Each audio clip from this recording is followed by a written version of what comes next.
देखिए, मैं अपनी बड़ी बहन का समर्थन देने आई हूँ, इसलिए मैं जंतर मंतर में आई हूँ। तो आप जंतर मंतर पर कितनी बार आई हैं? मैं 17 तारीख को आई थी और अब तब से अब मैं आई हूँ। तो ये जो इतना सारा इंटरव्यू दे रही हैं तो मज़ा आ रहा है? देखिए, मुझे एक तरह से मैं कह नहीं सकती कि मुझे मज़ा आ रहा है। मैं आज इंटरव्यू इसलिए दे रही हूँ क्योंकि आज मेरी जो भी भारत की बेटियाँ हैं, जो भी हमारी बहनें हैं, उनके पास खबर पहुँचे। तो आप क्या चाहती है, कैसा न्याय हो, कैसे हो? मैं चाहती हूँ ऐसा न्याय हो कि जल्दी से जल्दी सुनी जाए और ब्रजभूषण को गिरफ्तार किया जाए, क्योंकि हमारी जो हमारी इंटरनेशनल दीदी जिन्होंने भारत का नाम रोशन किया है, उनके साथ ऐसा हो रहा है। मैं नहीं चाहती उनको जल्दी से जल्दी गिरफ्तार किया जाए, क्योंकि हमारी कोई अगली बहन के साथ भी ऐसा हो। मेरे साथ एक मासूम बच्ची है और मैंने बाकायदा इनसे परमिशन लिया है बातचीत करने के लिए, और मेरे कैमरामैन दिखाएंगे कि कितने सारे लोग जो हैं, और ज़्यादातर जो है बहुजन समाज के लोग हैं, भीम आर्मी के लोग हैं, और ये सब जंतर मंतर पर आए हैं। क्या नाम है आपका? मेरा नाम नीसू है। किस क्लास में निशु? 7th में हूँ मैं। तो आपने संविधान ले रखा है, संविधान पढ़ा है आपने? हाँ जी, और मैंने अभी तक भाग 3 तक पढ़ चुकी हूँ मैं। भाग 3 पढ़ चुकी हैं? भाग 1 और भाग 2 तक मैं पढ़ चुकी हूँ और भाग 3 अब मैं पढ़ूँगी। जब भाग 3 पढ़ रही हैं, हाँ जी। तो आज क्यों आई है जंतर मंतर पे? देखिए, मैं अपनी बड़ी बहन का समर्थन देने आई हूँ, इसलिए मैं जंतर मंतर में आई हूँ। और इसलिए आई हूँ क्योंकि देखिए, आज अगर मैं यहाँ पर आ जाती तो हमारी जो बड़ी बहन है वो भी सुरक्षित रहेंगी और मैं भी सुरक्षित रहूँगी, और जो भी हमारे भारत में बेटी हैं वो भी सुरक्षित रहेंगी और उनका आने वाला समय भी सुरक्षित रहेगा। अच्छा, ये नीला गमछा क्यों लगाया आप? देखिए, मैं भीम आर्मी की तरफ से हूँ और ये हमारा आदर्श है। ये हम इनका आदर्श करते हैं, ठीक है, इसलिए हम यहाँ पर आते हैं इनको तो आप अच्छा बताइए ईमानदारी से एकदम, आप बाई चॉइस आई हैं या पापा लेके आए? जी नहीं, मैं अपने मर्जी से आई हूँ। हाँ। हाँ जी। तो ये भीम आर्मी से क्यों जुड़ी हुई हैं? देखिए, मैं इसमें भीम आर्मी से इसलिए जुड़ी हुई हूँ क्योंकि देखिए, ये हमेशा भारत के संविधान के अकॉर्डिंग चलता है और ये हमेशा सत्य के लिए लड़ते हैं। भीम आर्मी के जो भी लोग हैं, जिस भी लड़की के साथ कोई अन्याय हो रहा होता है तो वहाँ पर पहुँचती है भीम आर्मी और उस लड़की को न्याय दिलवाती है। इसलिए मैं हमेशा वो सत्य के लिए लड़ते हैं और जो सत्य के लिए लड़ते हैं मैं हमेशा उसके साथ खड़ी होती हूँ, और मैं भीम आर्मी से इसलिए जुड़ी हूँ। तो आप बड़ी होकर क्या करना चाहती हैं? मैं जज बनना चाहूँगी और उसके साथ साथ अपने हमारे जो एडवोकेट चंद्रशेखर आज़ाद जी बड़े भाई हैं उनकी तरह एक लीडर भी बनना चाहूँगी। तो जज हाई कोर्ट में जज बनना चाहती हैं, सुप्रीम कोर्ट में? High court. तो हाई कोर्ट में आपको पता है जज अभी कैसे बनते हैं? ऑलमोस्ट अभी नहीं पता, बट हाई कोर्ट में कोलेजियम सिस्टम है, एग्जाम नहीं होता है, जज बनाते हैं, कोई परीक्षा नहीं। आपको बस वकालत की डिग्री लेनी होगी, वकालत करनी होगी और जज बन जाएंगे। जी, थैंक यू सो मच बताने के लिए। तो यहाँ आपको क्यों, यहाँ तो आप संविधान हाथ में ली हुई हैं, पुलिस ने FIR दर्ज कर दिया है, जांच चल रही है, तो संविधान के हिसाब से तो कार्रवाई हो रही है। संविधान के अकॉर्डिंग कार्रवाई मुझे तो नहीं लगता हो रही है। अगर हो रही होती संविधान के अकॉर्डिंग तो हमारी दीदी को अब तक न्याय मिल चुका होता। नहीं, देखिए कानून है ये, ऐसे तो हर कोई अपने आप सबको लगता है कि मैं सही हूँ, लेकिन सही कौन है गलत कौन है तो जज तय करेगा ना, कोर्ट है ना यहाँ। ऐसे तो जिसकी जितनी संख्या होगी वो कहेगा कि मेरी बात मान ली जाए। धरना प्रदर्शन तो सोल्यूशन नहीं है ना। मान लीजिए आपने मुझे थप्पड़ मारा तो मैं पुलिस कंप्लेन करूँगा, पुलिस जांच करेगी, कोर्ट जाएंगे, कि धरना पर मैं बैठ जाऊंगा? ऐसे तो सब धरना पर बैठते रहेंगे। मैं आपसे एक बात कहना चाहूँगी, अगर अब तक हाई कोर्ट ये सारा केस हाई कोर्ट चला गया है, जब हमारी सुनी नहीं जा रही, हम तो कुछ और कर सकते नहीं है, हम समर्थन करेंगे ना। सुप्रीम कोर्ट में मामला गया था, मैं इस मामले के बारे में बात कर रहा हूँ। तो यहाँ मामला खिलाड़ियों ने, कमेटी बनी, खिलाड़ियों ने आरोप लगाया, ठीक है।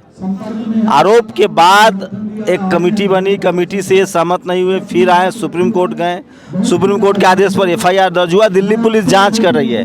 आपको क्यों लगता है कि धरना जरूरी है?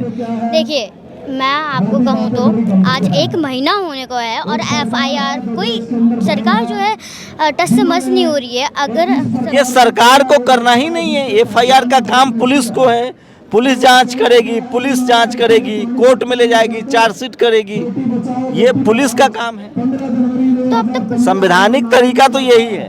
लेकिन अब तक कुछ तो करना चाहिए था। अगर संविधान के अकॉर्डिंग चल रहा होता तो अब तक तो मिल चुका होता। जब ये सच है, सब कुछ हो चुका है, सब वो जब ब्रजभूषण लाइव पे आकर बोल रहे हैं हाँ मैंने एक का मर्डर किया है, मैंने ऐसे बहुत से केस किए हैं, लेकिन तब भी आज तक क्यों नहीं सुना जा रहा है? लाइव में उन्होंने कितनी बार कहा है, क्यों नहीं सुना जा रहा है? भारत के संविधान के मतलब आपको लगता है कि यहाँ जो पुलिस है, कानून है, वो भेदभाव करती है?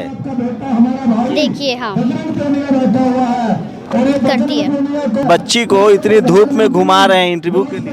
सर ये भी बच्ची बड़े होके इसको हम कुछ बनाना चाहते हैं। आज जो बच्चियां ये ओलंपिक जीत के गोल्डन मेडल लेके आई हुई हैं, आज ये बच्चियां 1 महीने से यहाँ बैठी हुई हैं।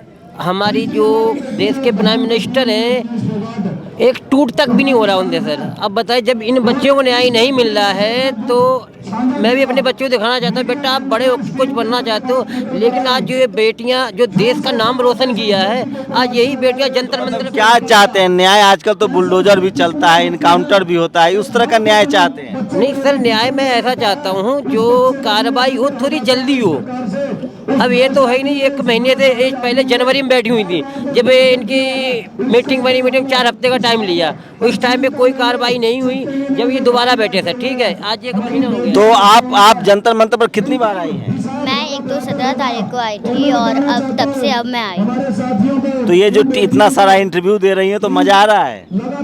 देखिए मुझे एक तरह से मैं कह नहीं सकती कि मुझे मज़ा आ रहा है। मैं आज इंटरव्यू इसलिए दे रही हूँ क्योंकि आज मेरी जो भी भारत की बेटियाँ हैं, जो भी हमारी बहनें हैं, उनके पास खबर पहुँचे, इसलिए मैं इंटरव्यू दे रही हूँ। तो सोचिए ये भी मसला है, इस देश में इतना जातिगत भेदभाव होता है, कार्रवाई जो है अमीर गरीब जाति देखकर होती है, इसलिए लोगों का भरोसा डगमगाता है और इसीलिए लोग संवैधानिक तरीके से अपनी बात रखते हैं। तो मैं थोड़ा सा बच्ची से कुछ सवाल पूछ रहा था कि किस तरह की तैयारी है। तो आपको लगा कि जाके इन खिलाड़ियों का समर्थन करना चाहिए? जी बिल्कुल। तो आपको लगता है कि मतलब जो सरकार चल रही है वो कार्रवाई नहीं कर रही है, मतलब सरकार के पुलिस कार्रवाई नहीं कर रही है, ऐसी क्या वजह होगी कि पुलिस कार्रवाई क्यों नहीं कर रही है? देखिए मैं आपको बताऊं, आज जो ये पुलिस है ना, वो भी सरकार के अकॉर्डिंग ही, और सरकार की ये पुलिस है, ठीक है। और ये लेकिन संविधान के हिसाब से तो पुलिस इंडिपेंडेंट है। तो है बोलने दो भैया, ऐसे दबा। जी एक बार और रिपीट। संविधान के हिसाब से तो पुलिस इंडिपेंडेंट है। देखिए मैं आपको बताऊं, आज जो पुलिस भी सुन रही है, संविधान के अकॉर्डिंग चल ही नहीं रहा है, तो ये कैसे पॉसिबल है? ये आज जो भी पुलिस है ना, ये सरकार के अकॉर्डिंग चल रही है, जो बीजेपी सरकार है। और जो ये आज आरोपी है ना ब्रजभूषण, वो भी बीजेपी सरकार के सांसद हैं, इसलिए नहीं सुनी जा रही। और वहीं अगर कोई विरोधी पार्टी होती तो अब तक सुन ली जाती। अच्छा, विरोधी होता तो कार्रवाई हो जाती? बिल्कुल, अब तक हो चुकी होती। बीजेपी के हैं वो सांसद है, इसलिए उनको बचाया जा रहा है। बिल्कुल। तो इसका कोई मतलब क्यों ऐसा अनुमान लगा रही हैं आप? अनुमान नहीं, ये सच है। तो आप क्या चाहती है, कैसा न्याय हो, कैसे हो? मैं चाहती हूँ ऐसा न्याय हो कि जल्दी से जल्दी सुनी जाए और ब्रजभूषण को गिरफ्तार किया जाए, क्योंकि हमारी जो हमारी इंटरनेशनल दीदी जिन्होंने भारत का नाम रोशन किया है, उनके साथ ऐसा हो रहा है। मैं नहीं चाहती उनको जल्दी से जल्दी गिरफ्तार किया जाए, क्योंकि हमारी कोई अगली बहन के साथ भी ऐसा हो। तो गिरफ्तारी के बाद भी तो केस चलेगा ना, कोर्ट ही फैसला देगा। मैं आपको बताती हूँ, देखिए भारत के संविधान के अकॉर्डिंग ये चल नहीं रहे। अगर भारतीय संविधान के अकॉर्डिंग चल रहे होते तो अब तक सब कुछ सुना ज़्यादा होता, अब तक इनको गिरफ्तार भी कर लिया होता और इनको जो भी होना था इनके साथ कार्रवाई सुनाई भी जाती। किस क्लास में हैं आप? मैं 7th में हूँ। तो सोचिए, शोषित वंचित समाज के लोग भी संविधान जब से आया है, पढ़ने लिखने का अधिकार मिला है, वो अपने हक अधिकार के प्रति सचेत हैं और वो अपने अधिकार को लेकर सजग हैं और बातें कर रहे हैं। और ये बच्ची हैं, मासूम बच्ची हैं, छोटे 7वीं क्लास में पढ़ती हैं और महिला खिलाड़ियों के समर्थन में वो जंतर मंतर आई हैं ताकि एक सॉलिडारिटी दिखा सके, और भीम आर्मी से भी जुड़ी हुई हैं। हाँ जी। तो चंद्रशेखर भाई क्यों अच्छे लगते हैं? क्योंकि वो हमेशा सत्य के लिए लड़ते हैं और वो हमारे जो महापुरुष हैं, जो भी उनके विचारों के अकॉर्डिंग चलते हैं। लेकिन लोग तो कह रहा है कि वो यूपी में बहन जी को कमजोर कर रहे हैं, बीएसपी को कमज़ोर कर रहे कि हैं। मैं अपनी जो हमारी बहन जी हैं उनके बारे में मैं कुछ बुरा तो नहीं कहना चाहूँगी, लेकिन देखिए जो भी उनके जो पार्टी में सांसद वगैरह हैं सब वो थोड़ी बड़ी कास्ट के हैं, इसलिए जो भी उनकी जो पार्टी संभाल रहे हैं ना वो वही संभाल रहे हैं, इसलिए वो पीछे जा रही हैं, उनको कोई वोट नहीं दे पा रहा, उन्होंने कोई भी अपने ये अकाउंट। सब कौन सिखाता है घर में? मतलब आपको लग रहा है कि बहन जी मतलब अच्छा काम नहीं कर रही हैं? देखिए बहन जी अच्छा काम कर रही हैं, लेकिन उनकी जो पार्टी है उनको कंट्रोल तो उनके जो सांसद वगैरह हैं बड़ी कास्ट के हैं तो वही कंट्रोल कर रहे हैं, इसलिए वो थोड़ा पीछे जा रही हैं। ये किसने बताया? देखिए ये मेरे पापा ने बताया। तो देखिए ये बीएसपी के लेकर एक धारणा बनती जा रही है कि बहन जी ठीक से चला नहीं रही हैं और तेजी से। अच्छा, चंद्रशेखर रावत से कभी मिली हैं? हाँ जी, क्या कहा उन्होंने? उन्होंने कहा आप कहाँ से आए हो, मतलब मैं गाजियाबाद से हूँ, आपका नाम क्या, कौन सी क्लास में हो और आप किसके साथ आए हो, और बस यही पूछा था।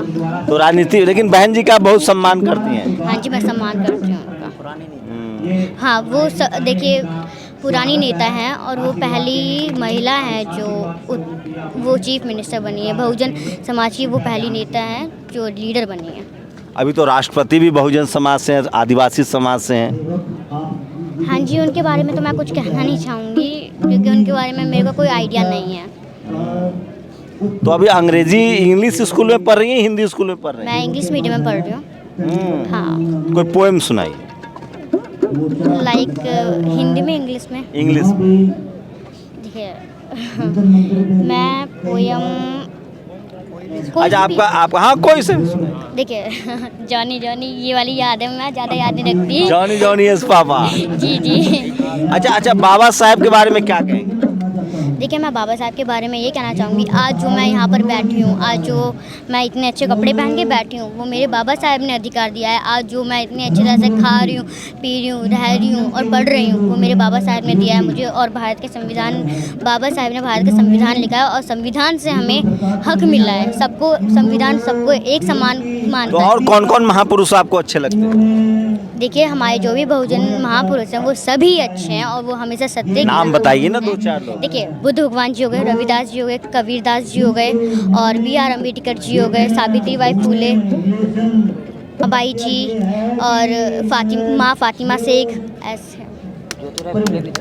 तो देखिए ये छोटी सी बच्ची हैं, बहुत सारी बातें कर सकते हैं, लेकिन धीरे धीरे इस समाज के बदलाव को समझिए, जिस समाज को सालों तक धर्म के नाम पर पढ़ने लिखने नहीं दिया गया, स्कूल कॉलेज नहीं जाने दिया गया, शूद्र अछूत बना के रखा गया, मनुस्मृति में जिनके लिए इतनी सारी बातें लिखी थी, संविधान की ताकत देखिए कि वो अब लोग सड़कों पर आ रहे हैं, तेज़ी से बदल रहे हैं, लेकिन आज भी शोषण, जो जातिगत भेदभाव है वो आज भी इन्हीं के हिस्से में है। लेकिन ये समाज तेज़ी से बदल भी रहा है, लड़ भी रहा है और इसकी वजह है डॉक्टर अंबेडकर का संविधान जो इनको कॉन्स्टिट्यूशनल राइट्स देता है। अभी एक फिल्म दहाड़ या कुछ ऐसे फिल्म आ रही है, फिल्म नहीं है शायद, वो OTP पर कोई सीरीज है, तो उसमें एक जाति सूचक फिल्मांकन किया गया है कि जो हीरो, जो एक्ट्रेस हैं वो इंस्पेक्टर हैं, तो वो जो आरोपी है उस कहता है कि हम इस घर, हमारा पुश्तैनी घर है, इसमें हम आपको जाने नहीं देंगे क्योंकि आपकी जाति की वजह से। तो वो कहती है, शत्रुघ्न सिन्हा की बेटी जो है सोनाक्षी, उन्होंने उसमें एक्टिंग किया, वो कहती हैं कि ये थारा राज नहीं है, न थारे पुरखों का राज है, ये संविधान का राज है, कायदे कानून का राज है और ये हमें अधिकार देता है। तो धीरे धीरे ही सही, लोकतंत्र है, संविधान है, थोड़ी देर लगेगी, महीन पीसती है लेकिन पीस जरूर रही है। और मुझे पूरा उम्मीद है कि एक दिन हर घर में इस तरह की बेटियां निकलेंगी जिनके हाथ में संविधान होगा और वो अपने समाज, अपने मुल्क और इंसानियत को बेहतर बनाने के लिए इसी तरह से आपको सड़कों पर दिखेंगे। शानदार अनुभव है मेरा और ये इस बदलाव को आप महसूस कीजिए, इस प्रक्रिया को महसूस कीजिए जिस समाज में, जिस देश में आज भी जाति की वजह से 95% लोग शोषित वंचित हैं, जिनकी आवाज़ नहीं सुनी जाती, जो media, judiciary, college, university, bureaucracy, business में नहीं है, जो फिल्मों में नहीं है, स्पोर्ट्स में नहीं है, खेल में नहीं है, उस परिवार से, इस तरह की वजह से बच्चे अब सड़कों पर आ रहे हैं और अपने संवैधानिक अधिकारों के लिए सजग हो रहे हैं। शंभू कुमार सिंह, नेशनल दस्तक, जंतर मंतर, दिल्ली। नेशनल दस्तक की आपसे गुजारिश है कि अगर इसको बचाना चाहते हैं तो नेशनल दस्तक को सब्सक्राइब करने के लिए रेड कलर के सब्सक्राइब बटन को दबाएं, फिर बेल आइकन की घंटी दबाएं। नेशनल दस्तक को बचाने के लिए बहुत ज़रूरी है कि हर खबर को शेयर करें, लाइक करें, कमेंट जरूर करें।